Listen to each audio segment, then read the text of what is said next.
दोस्तों, इस समय दुनिया की एनर्जी पॉलिटिक्स में एक बहुत बड़ा बदलाव होता हुआ दिखाई दे रहा है।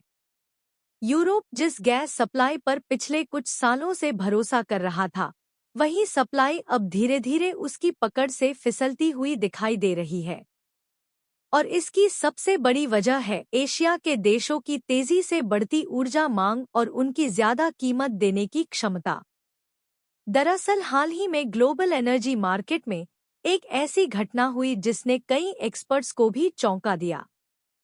अफ्रीका के पश्चिमी तट से निकलकर यूरोप की तरफ जा रहा एक एलएनजी टैंकर अचानक बीच रास्ते में मुड़ गया और उसने अपना रुख एशिया की तरफ कर लिया।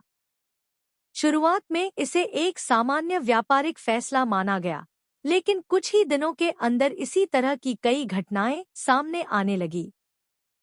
अब हालात यह हो चुके हैं कि दुनिया के कई एलएनजी टैंकर जो पहले यूरोप के लिए तय किए गए थे, वे अचानक एशिया की तरफ मोड़ दिए जा रहे हैं। इससे यह साफ संकेत मिल रहा है कि इस समय ग्लोबल मार्केट में गैस की सप्लाई वहां जा रही है जहां से ज्यादा मुनाफा मिल रहा है। रिपोर्ट्स के अनुसार अमेरिका और अफ्रीका से निकलने वाले कई एलएनजी कार्गो यूरोप की बजाय एशिया के बाजारों की तरफ जा रहे हैं। कुछ जहाज तो यूरोप के काफी करीब पहुंच चुके थे, लेकिन आखिरी समय में उन्होंने अपना रास्ता बदल लिया और अफ्रीका के दक्षिणी सिरे केप ऑफ गुड होप के रास्ते लंबा सफर तय करते हुए एशिया की तरफ बढ़ने लगे। अब सवाल उठता है कि आखिर ऐसा क्यों हो रहा है? इसका जवाब काफी हद तक कीमतों में छिपा हुआ है। ग्लोबल मार्केट में इस समय एलएनजी यानी लिक्विफाइड नेचुरल गैस की कीमतों में भारी उतार-चढ़ाव देखने को मिल रहा है। खास तौर पर तब से जब दुनिया के सबसे बड़े गैस निर्यातकों में से एक कटार ने अस्थायी रूप से अपनी गैस सप्लाई में कमी कर दी।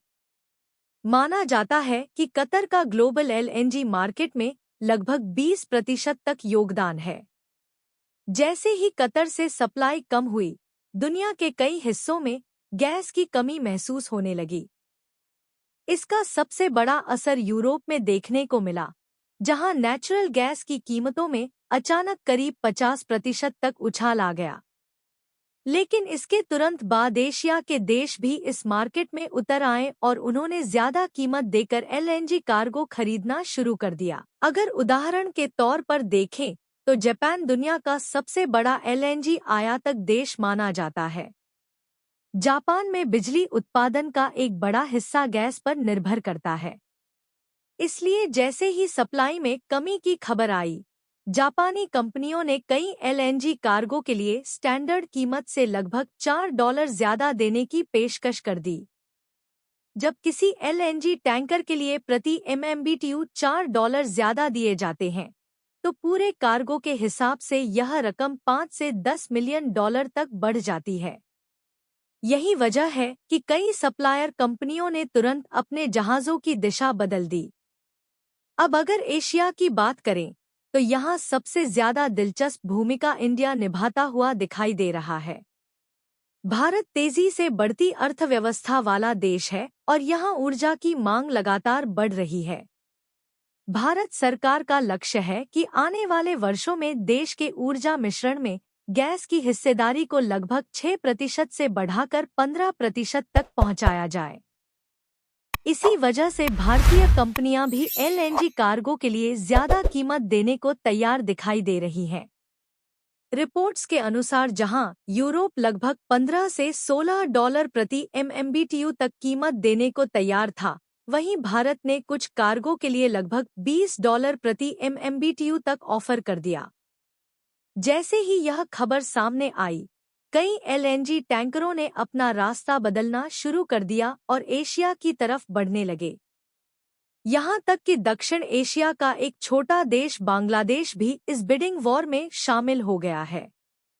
खबरों के मुताबिक बांग्लादेश ने 2 एलएनजी कार्गो के लिए लगभग 23 से $28 प्रति MMBTU तक कीमत देने की कोशिश की। अगर पूरे कार्गो की कीमत को देखें, तो एक एलएनजी टैंकर की लागत $50 मिलियन से बढ़कर लगभग 80 से $85 मिलियन तक पहुंच सकती है।